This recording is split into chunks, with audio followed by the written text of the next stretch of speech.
Okay, so this is what, our fourth study in the Passover feast. So hopefully we'll finish this next week. We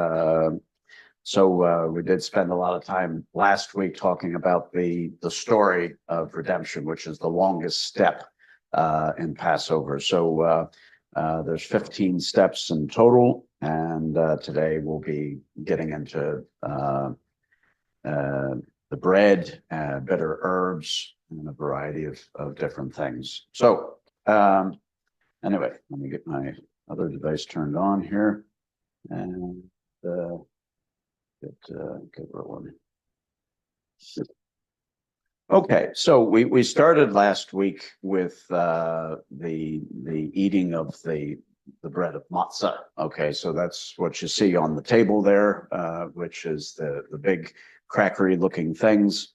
And if you recall that earlier in the feast, we had broken the middle piece, and the larger of those pieces was then wrapped in a cloth, and that's what I have here. So I'll stick that in front of the camera. There we go. That's it wrapped up.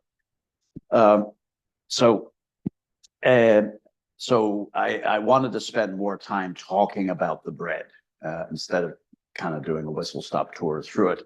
So at this particular stage is when the bread is brought forward. Now, there's a couple of different mentionings of this in terms of the Last Supper. There's when Judas takes the bread and dips it with Jesus in the bowl. And that's different from where Jesus then gives thanks for the bread. So there's two different occasions where these things happen. So right here is where is the part where Judas is dipping the bread. So what they would say at the beginning of this step, which is step 8, okay, and so the leader of the feast would say motzi matzah, which is just the eating of the bread.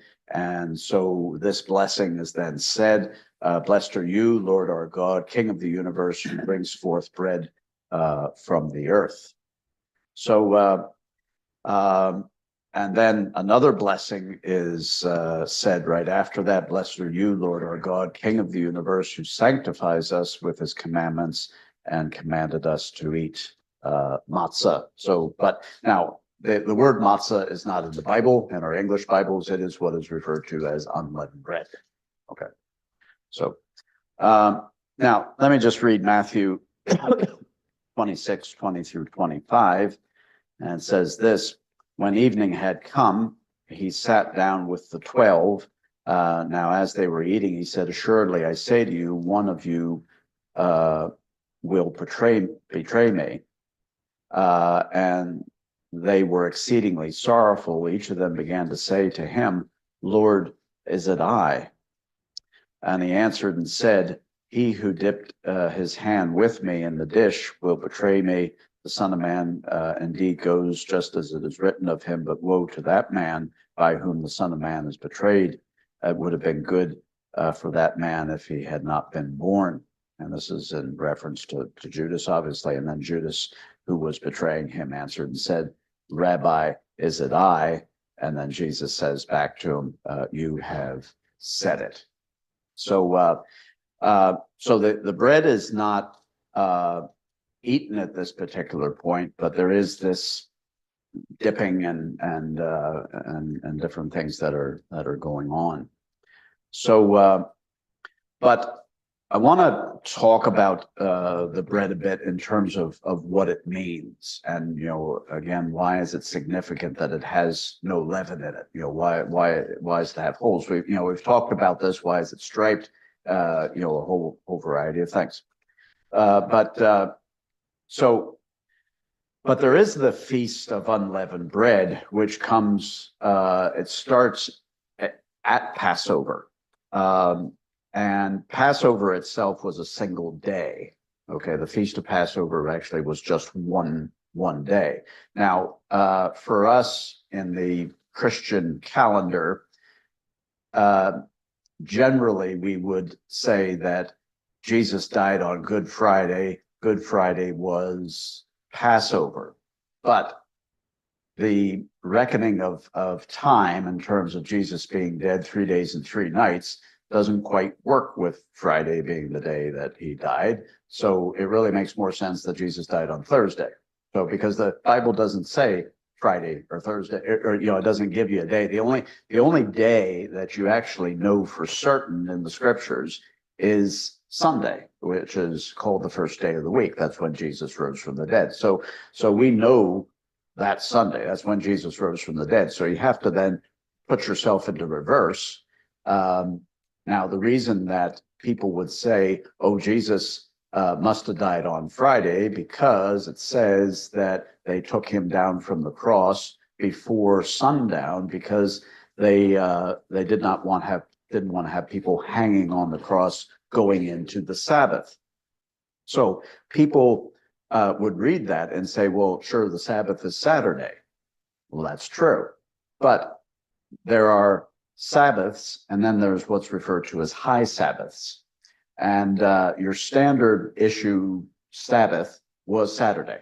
Okay, so every Saturday, which was the seventh day of the week, which God had hallowed when he had created everything within 6 days, and then on the seventh day he rested, and so the Jews took that. Well, everybody rests on the seventh day. That's Saturday. Okay, so now the names of the days of the week don't come from anything Christian. Okay, those are all the names of our days of the week are all based on Roman gods. Okay, so Saturn or Saturday is Saturn's day. Okay, so that is based off the god of Saturn, and we have Saturn up in the sky, but that's all based on gods. Jupiter is just the name of the Romans version of Zeus and all this stuff. So all the other days of the week are all in English terms, Western terms, are all based on the names of Roman gods and all that kind of stuff. So when you see days of the week that are mentioned in the Bible, they'll mention them just by what their position is in the week. So Jesus was risen from the dead on the first day of the week. Well, that's our Sunday, but anyway, but Passover was known as a high Sabbath. That day could have fallen on any day of the week, depending on when the full moon was. So the full moon came probably Wednesday evening. So that's when the disciples would have had their last supper together. That's what the Passover feast would have been. And then so when Jesus then died on Thursday, the Friday, which would have been sort of the end of that Passover sort of time going into the Feast of Unleavened Bread, that would have been a high Sabbath. So he would have been taken down from the cross on Thursday evening, as opposed to Friday. Okay, so because then when you count the days and nights, then it works, because then you have Thursday night, Friday night, Saturday night. Okay, 3 days. All right. So and then that's works out to be 3 days and 3 nights. Otherwise, it doesn't work. Okay, if Christ died on Friday, then you'd have Friday night, Saturday night, going into Sunday, 2 nights. So, but the Feast of Unleavened Bread started at this particular point when unleavened bread is taken, and this lasts for 7 days. And what this represents is that the children of Israel, when they came out of Egypt, they had no time in which to get bread proved or to rise. So basically it was water and flour, and they cooked that, and that's what God instructed them to do. And they told them to do this for 7 days going into the wilderness. So and so that represents leaving Egypt behind forever. So that's what the Feast of Unleavened Bread would have been, but it would have been a 7-day feast, back in Jesus' time. Okay, let's talk about leaven. So we're going to talk about leaven, and then we're going to talk about no leaven. All right. So leaven was seen by the Jews as what was referred to as the rich man's bread. Okay, and that represented the taskmasters. In Egypt, these were the men that were tasked by Pharaoh to make the lives of the Jewish people, or the Hebrew people, I should say, because when you say Jewish people are called Jewish because they are of the tribe of Judah. So we really should say Israelites or Hebrew people. So Jews would be a subset of that. So now in Jesus' time, they referred to the Hebrew people as Jewish. That was because that they were all mainly from the tribe of Judah. The other tribes of Israel were associated with the Samaritans, but the Samaritans had been taken into captivity in Assyria, and they would have then intermarried with the Assyrians and then got repatriated back into those lands where Samaria was then, and that's why the Jews hated the Samaritans, because they were half breeds. They were intermarried with foreign people. So that's why you see the word Jewish in the New Testament as opposed to the Old Testament. But anyway, so the rich man's bread, that was the taskmasters. So food of the evil world, which I meant to take the we out there, which will be purged. Okay, so the leaven was this idea that it was associated with Egypt. It was associated with slavery. It was associated with the rich man, beating their whips and rods and things like that on the people of the Israeli nation.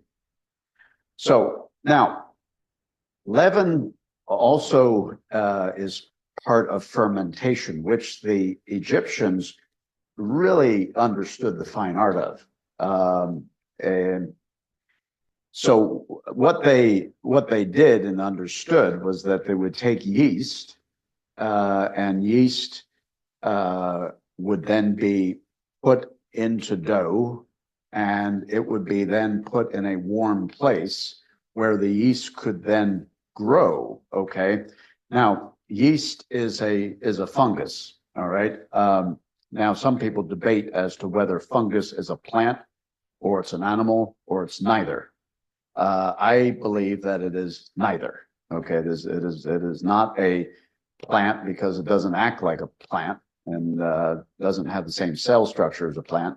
It's not a critter. Okay, it's not an animal because it doesn't have this, again, same cell structure and such as a critter, but it breathes. Okay, it is a breathing thing. So when you put yeast in bread and you apply warm water and heat to it, and then you knead it to get the yeast all throughout the whole thing, and then you go to prove it, that the reason it rises is because the yeast is breathing. Okay, it's actually exhaling and causing bubbles, and so that's why when dough proves, that's why it rises. The yeast is growing and it's also breathing. All right, so but as it does that, it also is dying. Okay, so it's growing, but it is once it kind of breathes out, the yeast tends to explode, and so that yeast cell is then dead. It's done its job. Yeah. So now I remember in high school, we watched yeast grow under the microscope, and it was kind of interesting because we wanted to capture the process of how it grew, but we wanted to be able to count how many yeast cells there were over a period of time. But the problem is when the yeast started to grow and then it kind of breathed its last thing, it would then explode. And so you didn't have a cell which you could count because the thing just went, And so what we had to do was we had to apply a substance called formaldehyde, which preserved the yeast and kept it from blowing up basically after it died. So that way we're able to count the number of cells in any given time over a space of time. So we had these little slides under a microscope, and we going, okay, so there's 10 yeast cells there, and then 5 minutes later there was 50, and then another 10 minutes later there was 100 or something. So anyway, but there is this process where there is death and decay. Okay, this is what happens with fermentation. Now, this also is the reason why I don't believe that when Jesus turned the water into wine, he didn't make it alcoholic wine, because the process of fermentation, which leads to a booze sort of situation, is a death process. So Jesus would have never used a death process to demonstrate a life process. Okay, so Jesus didn't, when he turned water into wine, it was not alcoholic wine. Okay, it was really, really good grape juice. Okay. So many people think that. Oh yeah. Oh well, people left, right, and center use that whole story to justify that. Well, didn't Jesus turn water into wine? And got everybody sort of off their heads. No, that's not what that was about. So now, which in turn then gives rise to evil passions, because this idea of leaven going into a fermentation thing. So if you can imagine, the yeast grows, it breathes out and explodes, it causes a rise. Okay, so that's this the proud, the arrogant, the puffing up. Okay, so that's how the Jews would look at this, is that leaven was this thing that led to evil passions and all that kind of thing. So now the question has been posed to me in the past here. Well, is it okay to eat bread that's made with yeast or whatever? Well, the answer to that is yes, it is. But in this particular instance, because of what it demonstrates and what it shows, no, you don't use leaven. Okay, so it's fine for within a normal eating process, but if it's in reference to remembering how God brought you out of Egypt, no, you don't use the leaven. So sometimes fermentation required sourdough, which was seen as history that is carried on from the lump of dough to the next. So you don't like sourdough? Oh, you do like sourdough. That's okay. There's no problem. Okay, so but the true sourdough, actually, there's a bit of of a lump of dough that is introduced into the next batch. So there's the original soured bit, from many generations ago. And so that piece is then used and put into the dough. And the reason it's sour is because, well, that's the taste that you get off of that kind of thing. But so you put that sourdough in, it causes then that dough to rise, but you always keep back a bit of that dough for the next batch. So, and then your next batch rises and does all its thing, but you keep a bit of it for the next batch, and so on. So there's this history of the stuff. So no leaven means no history. Okay, so the leaven is not being brought along, into the in the continuing process of bread. So because leaven is seen as sin, that is taken away. Sin is taken away. So oftentimes, what happens when you're, and Pele, you would have talked to me much about this kind of thing, about we're a new creation created, and so, and so we are. If we have put our faith and trust in the Lord Jesus Christ, God does not look back at the old stuff. We are new. Now, unfortunately, a lot of people do bring their sourdough with them. Okay, they bring their baggage with them because they like their baggage. They understand their baggage. They know what it does. It's predictable. Is it good for them? No, it isn't. Would they acknowledge that it's not good for them? Probably.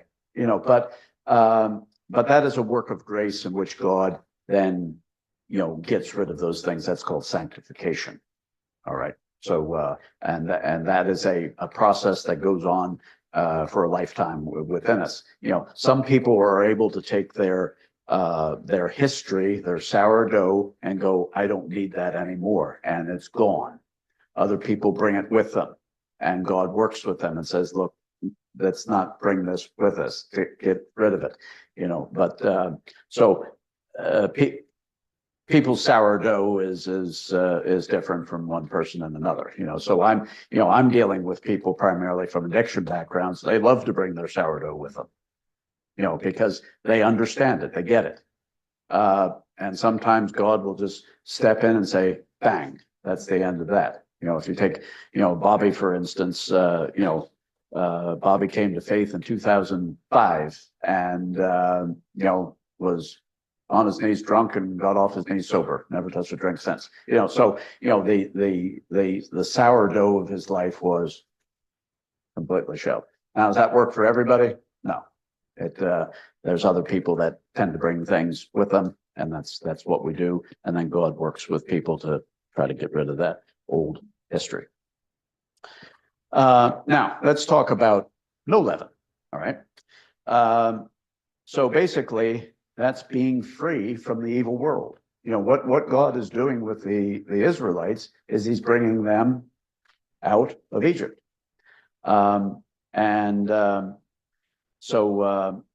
what the two cups that already have juice in there is God is delivering them out of Egypt. So that's the sanctification cup, and then He's delivering them from bondage, and that's the second cup there that has juice in it.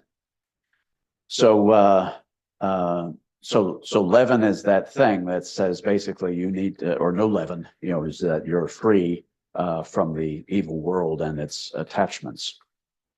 And then no leaven also represents the freedom from death brought about by sin. Okay, so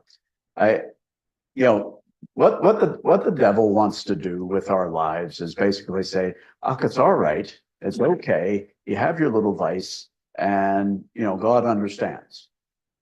Nobody's perfect. I get people to say to me, nobody's perfect. Well, that's true, but that's not an excuse to not follow God correctly. I have heard so many people say, well, sure, I sinned, I screwed up again, and but sure, nobody's perfect. But that's not an excuse to continue on in a bad way. Because leaven is this idea of giving rise, which is about arrogance and the ego, really. The Lord Jesus Christ had no ego. Basically, there was not an arrogant, proudful bone in His body. So He was the pure demonstration of humility because He had no sin. So, and that's what no leaven means, is humility, because it's flat.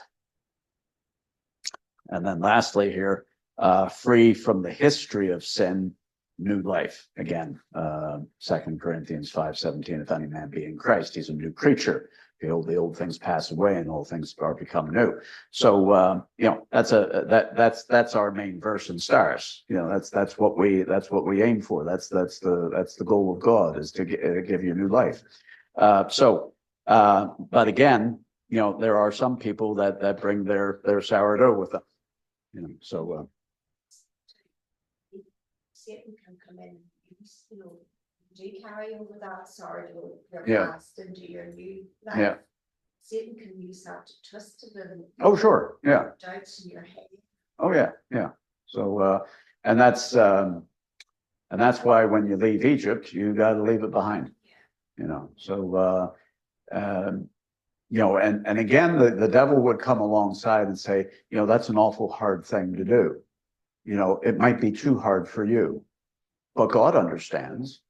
You know, so you then get lulled back into this kind of weird security. Well, sure, God gets it. I'm all right. Sure, you know, I may not be like, you know, the pastor on the platform, but yeah, I'm okay. You know, so, but you know, God wants us to grow as Christians. He wants us to get out of Egypt. He wants us to go to the promised land. He wants us to mature and all that stuff. So now Jesus is the true bread from heaven. Let me just read that verse there in John 6, 32 to 35. And it says, then Jesus said to him, most assuredly, I say to you, Moses did not give you bread, the bread from heaven, but my Father gives you the true bread from heaven. For the bread of God is he who comes down from heaven and gives life to the world, obviously referring to himself. Then they said to him, Lord, give us this bread always. And Jesus said to him, I am the bread of life. He who comes to me shall never hunger, and he who believes in me shall never thirst. So, so really, as you're eating the bread at a communion meeting, you know, these are the things that you think about. Okay, you think about how then Jesus is this bread. Now, oftentimes, there is a bit of a tension within the Passover feast, because there is the thinking of the bread and thinking of the what the affliction is about, because people tend to think about their own affliction, and they might say, well, I need to be afflicted for my own sins. You know, I have to find it hard. You know, life's hard. Like life's a struggle. You just go in and then you kind of beat yourself. Now, there's a lot of Christian understanding, and especially within Catholicism, where you would say to yourself, well, I have to go and pay penance. You know, I have to go and beat myself. I have to self-flagellate or something like this. You know, so but that's not the point. What we focus on is that Jesus himself took our affliction so that we might be right with God. Okay, so we don't think about our own affliction. We think about the affliction of Jesus. Okay, so and I'll get to more of that in another slide. But basically, in Isaiah 53, 4 and 5, it says, surely he has borne our griefs and carried our sorrows, yet we esteemed him stricken, smitten by God, and afflicted. But he was wounded for our transgressions and was bruised for our iniquities. The chastisement of our peace was upon him, and by his stripes we are healed. Now, if you look at the screen there, you can see what I have underlined. And this is what, now, Isaiah was written 750, 800 years before Jesus. Okay. And yet he is writing about a Messiah who is not going to be coming in the form of some conquering king. He is coming in the form of a wounded servant. And so look at all these words. He borne our griefs. Okay. He carried our sorrows. Yet we esteemed him stricken, smitten by God, and afflicted. But he was wounded for our transgressions. He was bruised for our iniquities. The chastisement of our peace was upon him, and by his stripes we are healed. I mean, when you focus in on words of what Jesus has done for us, this Messiah, you know, you can't help but to say, thank you, Lord. You know, he's the one that's borne our griefs, carried our sorrows. So there's 1, 2, 3, 4, 5, 6, 7, 8, 9 things. Words. Doing words. Yeah. So, and things that were placed upon him. So, you know, he was the one that borne our griefs, carried our sorrows. But then in passive terms, he was stricken, he was smitten, he was afflicted, he was wounded, he was bruised. And all those things really are things that were placed then upon him. So yes, he carries, that's your doing words, those are your active words, but those other words are passive, meaning those are things that are done to the Lord Jesus Christ, done to the Messiah. So obviously he was afflicted. Okay, so that is the focus of these verses, is about his affliction. I was reading in a book there the other day. It's by J.I. Packer, called the Lessons of the Cross or something like this. But anyway, he was made a comment about what Martin Luther said about the gospel. He says that the gospel is full of personal pronouns, meaning that it's about mine. Okay, this is, you know, it's my sin that was upon him. I mean, so if you look at personal pronouns in this verse, surely he was born our griefs and carried our sorrows. We esteemed him stricken, smitten by God, and afflicted, but he was wounded for our transgressions. He was bruised for our iniquities, and the chastisement of our peace was upon him. By his stripes we are healed. Okay, so it's useful when you look at different verses from that sort of perspective and say, this is my Savior. You know, this is my Lord. This is what he has done for me. So that, as it says there in that, just above the verse, Jesus took our affliction so that we might be right with God. Okay. Now, as the bread is pierced, so if we go back here, so Jesus is the true bread. Jesus took our affliction. So if you can imagine what they would have done with the bread, is they would have kneaded it, pushed it around, beaten it, you know, all that kind of thing, so that it was all mixed properly.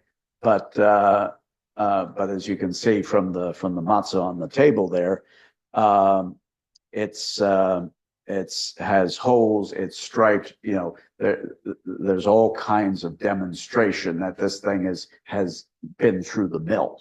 All right. So it's not just a kind of a nice little lump of stuff that's just sitting there looking like a round, cake or something. But then as we see, as the bread is pierced, we read a couple of different verses in the Psalms. And these are actually quoted in New Testament verses as well. But Zechariah 12:10 says, "I will pour on the house of David and on the inhabitants of Jerusalem the spirit of grace and supplication.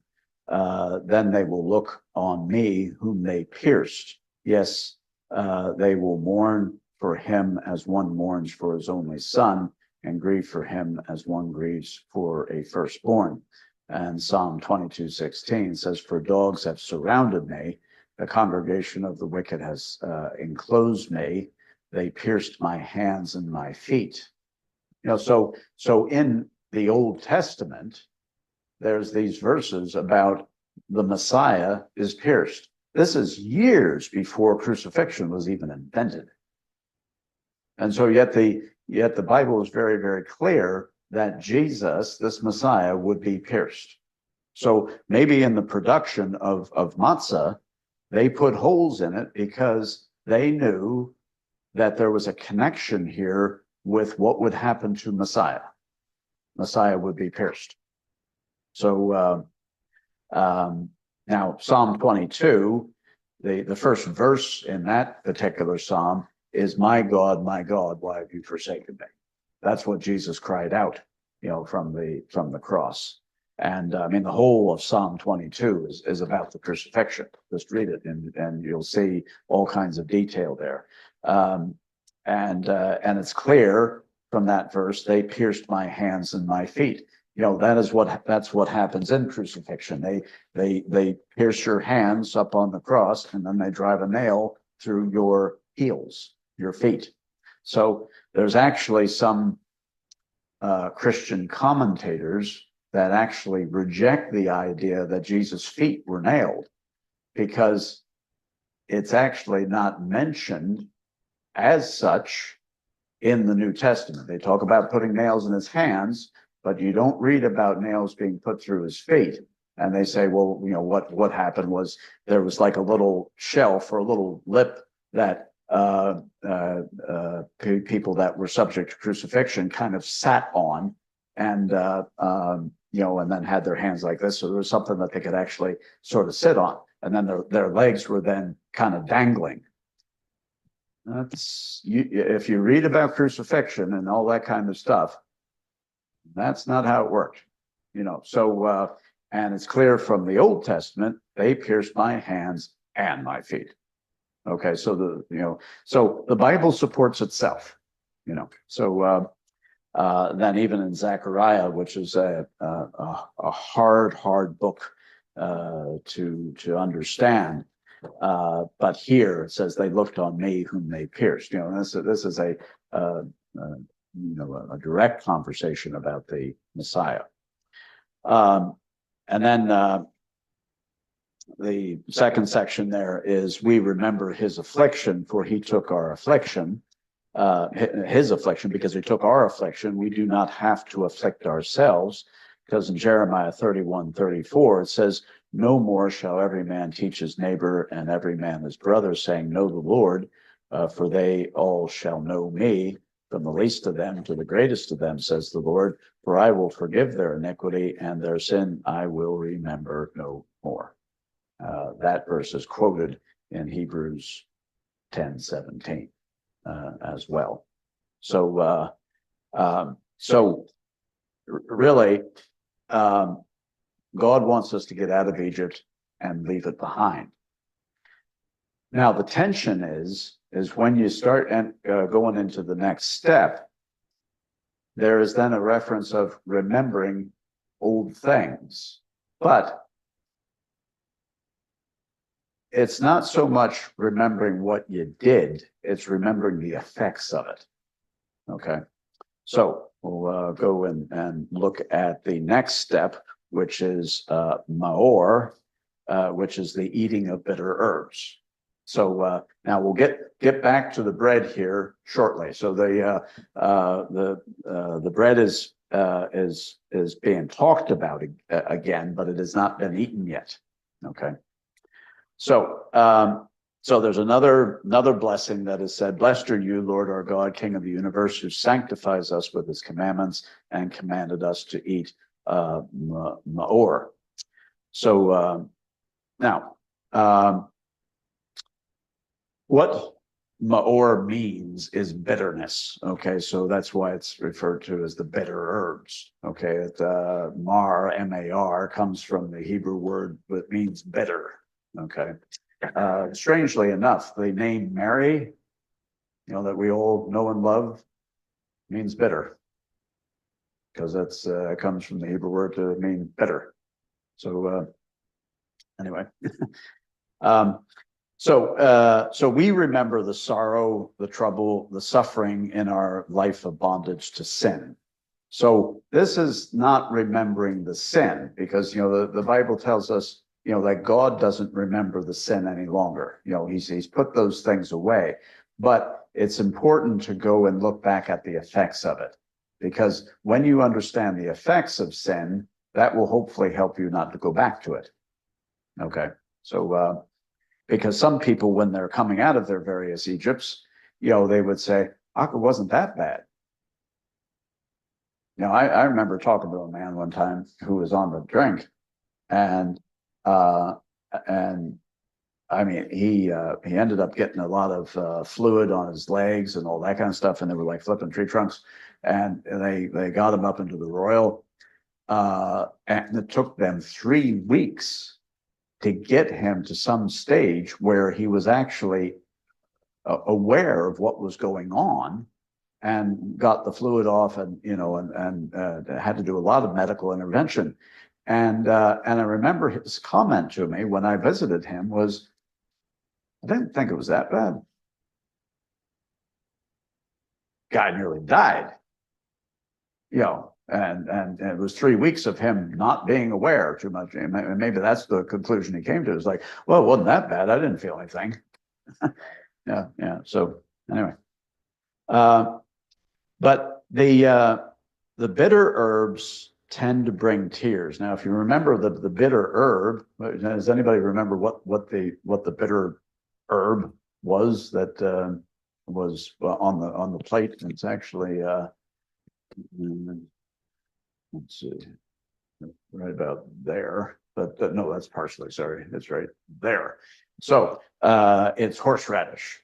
So now, if you take horseradish in its raw form and you take a good whack of that, that will bring tears to your eyes. Okay, and so that's what it's designed for. So and so it's going to bring tears.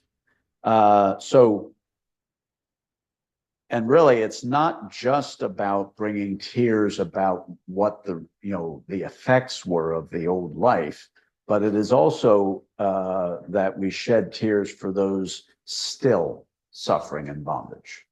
Do we shed tears for those that are still outside of grace, still outside of the Lord? Sometimes we tend to out of sight, out of mind. We shove it to the side and we go, well, God will deal with them. And we tend to, but God does want us to say, Lord, would you rescue these people? Would you deliver these people? Would you take them from their Egypts? And because you remember what it was to be there and be in tears about it.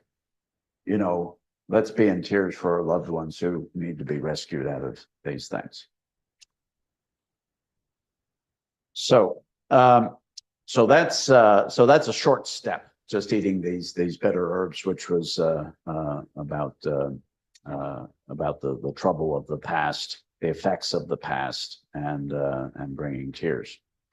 So the next step is eating what is called the karak, eating the Hillel sandwich. And you're like, really? Did they have sandwiches back then? So I thought a sandwich was an invention of some English king or French person or something like that, a couple of 100 years ago. Well, what you have to understand about the Feast of Passover is that it has sort of been added to, things have kind of been morphed around a little bit. But we'll explain where this comes from in a second. So the Maor, which was the bitter herbs, and the caroset, which was that mixture of apples and raisins and stuff like that, that were meant to look like the mortar that the Israelites would have used to make bricks while they're in Egypt. So that stuff was the replacement for the lamb. Okay. Now they are placed on matzah to form a sandwich. Okay. So they took the bitter herbs. They took this concoction of the kind of the mixed fruit that looked a bit like mortar, and they stuck it between two pieces of matzah, and hence kind of a sandwich sort of idea. So now, when they would eat this particular thing, what they would do is they would take the Maor, which was the bitter side, they would eat that side first, okay, and then it was followed by the caroset, which happened to be more sweet because that was made of fruit. But that would symbolize the direction of redemption, which was taking you from bitterness to a place of sweetness. So, and you think, in the journey of the Israelites, when they went to what they called Marah, Marah had bitter water, and Moses was instructed by God, there's a tree, fell the tree into the water, that'll make it sweet. Okay. And so there's, within that piece of journey, man couldn't do anything about this. They couldn't do anything about the bitter water, but God had a solution. So God instructed Moses, who's the man of God, to go and fell a tree. The people of Israel at the time wouldn't have had a notion about what to do about this. They would have looked at it and went, oh, here we go. Here's a better place. Might as well go back to Egypt. But God shows them the better way and shows them how to deal with that particular situation. And then right after that, they go to Elim. Okay, not the local Elim church, but Elim in the Bible was full of all sorts of palm trees and sweet water, and it was a great place. Always has a way. Yeah. So, but sometimes it's in the midst of the hardness. It's in the midst of your difficulty, that God then shows you these ways. So in Exodus 12:8, it says, then they shall eat the flesh on that night, roasted in fire, meaning the lamb. Okay, that was the lamb whose blood was put on the doorpost and all that stuff, with unleavened bread, which is matzah, okay, with the bitter herbs, which is the Maror, and they shall eat it. Okay, so in that verse, there is this precedent for this sandwich kind of idea. Now, there are different Hebrew scholars that would say they were all at separately, and then there's others that would say, no, they were combined, put together, you add them in a certain order, and all that kind of stuff. I do like the idea of starting at the bitter side and finishing with the sweet side. That makes sense to me. So,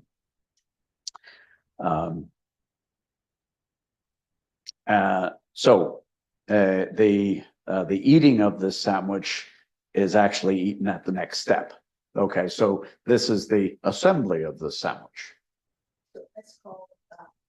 Yes, the korach. Yeah. So the Hillel sandwich. We call it a sandwich, but they would have called it. They would so at the beginning of this particular step, the leader of the feast would say korach. So, and everybody knows it's time to eat the Hillel sandwich. Okay. So, but this particular step is the assembly of these things, not the eating of it, but the assembly of it. So, this is our fourth week dealing with this. Can you imagine how this is all done in an evening? It obviously is a very, very well practiced thing. The leader of the feast and the host and hostess and whatever, they're all sitting around the table and it's all bang, bang, bang. Things are done, quite orderly and quite quickly. So the next step is the actual eating of the Passover. Okay, so we all this stuff that we've all done up to this point actually has not been about eating anything yet.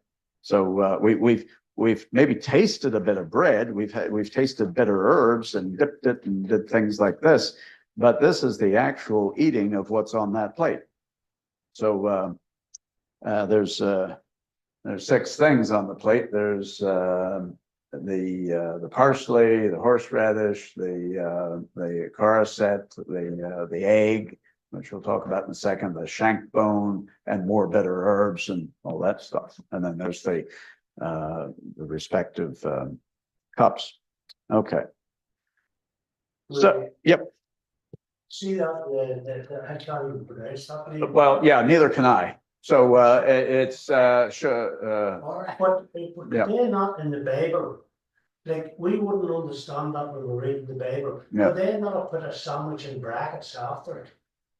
well, the Jews would have understood that language. Yes, the Jews would. Yeah, because they speak that language. Yes, that's So, right. we English people need a phrase called eating Passover, because that's what that means. Yes. Yeah. Yes. So, it's a bit like, if I said to you in Spanish, ¿cómo se llama? You know what that means? No, okay. Well, what that means is, what is your name? Okay. So, but you don't know that, so I have to translate it for you. So But in the new Bible now, the brand new, there's a new Bible out. Would there be anything in that to recognize, that you don't understand that? Words that you don't understand. generally, English Bibles will translate things for you to understand. Now, if you read, say, like the King James Bible, for instance, Yes. sometimes the King James Bible will hearken back to old terminology. They'll anglicize it, because I'm not even giving you what the language actually looks like here. So, for instance, when Abraham was sacrificing Isaac in chapter 22 of Genesis, he called the place Jehovah Jireh, is how it puts it in the King James Bible. Now, now the King James Bible doesn't translate that for you. It just makes an assumption that you know what that's about. Now, when you read a more modern English translation, it will say the Lord provides, because that's what that means. Okay. So, but that's a fair comment, that you're making there. So, the reason I put this up here is because, well, that's what your today's Jewish person would call it. The person who's actually leading the feast, he would say, Shochan Orach. Okay, well, what's that? Well, anyway, for us, people, it's eating the Passover. That's what that means. So, I'm just recently all in into the siege. well, I mean, it's taken, I would say, probably a half an hour to 45 minutes to get to this stage. So now we've stretched it out because we've been explaining things. A lot of this wouldn't. Now, I would say that the longest step was that reading that we did last week. Okay, so that took what, 25 minutes to do that, but that's the longest step of that. All this other stuff, all these other steps were fairly short and sharp. But again, the likes of the Matzah step previous to that, I went through a lot of explanation about what that was about. So whenever the Jews get together, like it's their family. Yeah. It's not a rushed job. No, it's not rushed. I would say it probably starts at, it starts just before sundown, because they have to light their candles 18 minutes before sundown and all that stuff. But I would say it would then go into, I don't know, 9:30, 10 o'clock, or something. Oh yeah, oh yes, yeah. It's all about remembering what God's done. Yeah, it's not a downtime at all. It's a big celebration. Yeah. So, okay, so there is a hard-boiled egg that is dipped in salt water that is eaten at this particular time. So and again, it being dipped in salt water would be a reference back to the difficult times, the effects of the old life, kind of like a bitter herb, sort of thing. So and tears that are associated with that. Now, they would say another blessing. They would say, "Blessed are you, Lord our God, King of the universe, who sanctifies us with his commandments and commands us to eat the Passover." Okay, so now this is where the Hillel sandwich is now eaten at this particular stage. Oops, and and then the other things are have been at as well. So this actually the eating of the Passover, the Hillel sandwich actually involves quite a number of different things because there's bitter herbs in it. There's the casseret or caraset and the matzah. And then the egg and the salt water. That's so a number of those different things. The parsley has already been at this particular stage. The shank bone has already been dealt with. So all that stuff basically on the plate at this particular point is now done. So the eating of the Passover is actually pretty short. It's not, so yeah. So now there is then, and this is what we're going to sort of finish with today, because the last sort of steps are, again, they're short, but they're a bit more involved, and I want to sort of bring everything together afterwards. But so this is called zafun, and zafun is a Hebrew word that means hidden. Okay, so and it is the eating of the afikomen. Now, the afikomen is, remember when we took the bread, the second piece of matzah, we broke it in half, but there was the larger half that was then taken away and put into a cloth, or put into a linen. So it would have been a linen cloth. So anyway, so there's matzah there, so it's kind of flat, So when you can sort of see holes in it, and it's striped. So by his stripes we are healed, and pierced for our transgressions, and so on. So anyway, so this is brought out here shortly.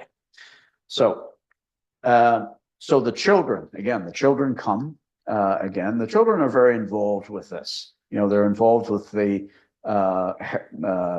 washing of hands, because they would go around and help people with washing their hands.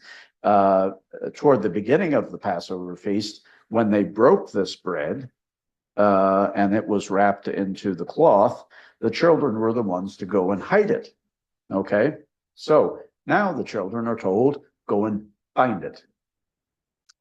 So they've hidden the thing somewhere, and now they're told to go and find this hidden bread, which was wrapped in linen. So now we don't have to imagine too much here in terms of what this represents. This is since Jesus said that this bread is my body, okay, it was hidden in a tomb, wrapped in a linen cloth.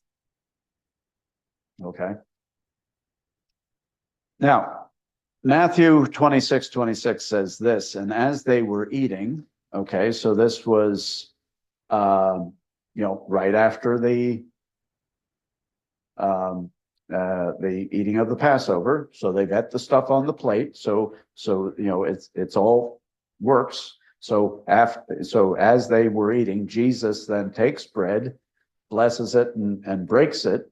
So, and this is this particular bread that was then brought back, and he gave it to the disciples and say, take, eat, this is my body.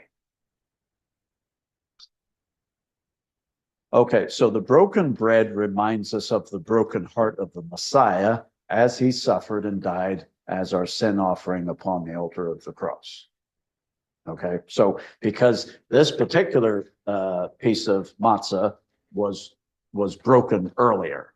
Okay, now at this particular stage now, as Jesus is taking this bread, he gives thanks for it, he breaks it. What he's doing is he's actually then breaking this particular piece up and then is sharing it with his disciples. And this is what we do at communion.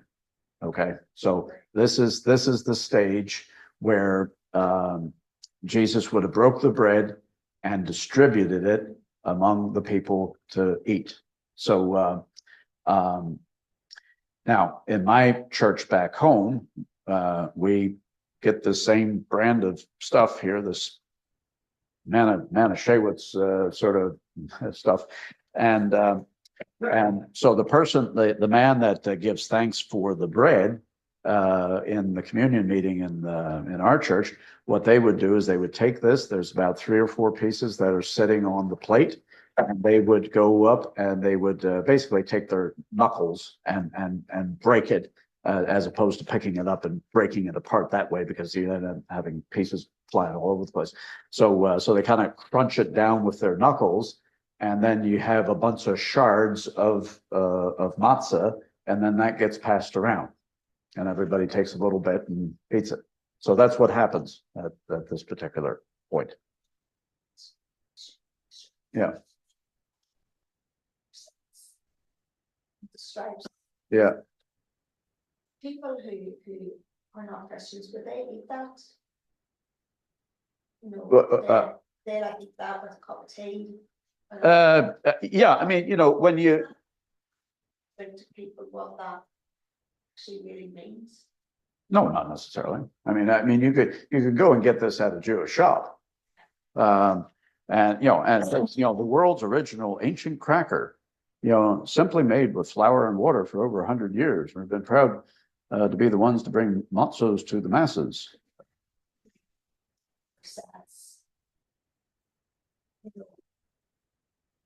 Yeah, absolutely. When we look at it and we look at it in depth, it makes so much sense to us.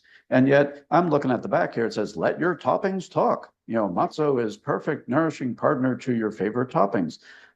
Its crisp crunch and satisfying flavor is perfect for any dip, spread, or recipe. Yeah. So,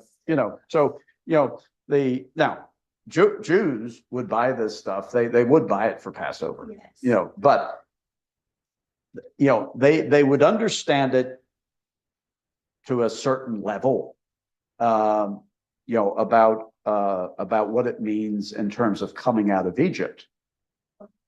But in terms of how Jesus then ascribes it to himself, because I'm sure that when Jesus was dealing with the disciples with this Passover, because the disciples are celebrating this Passover, which is what they would do on a normal Passover exercise anyway.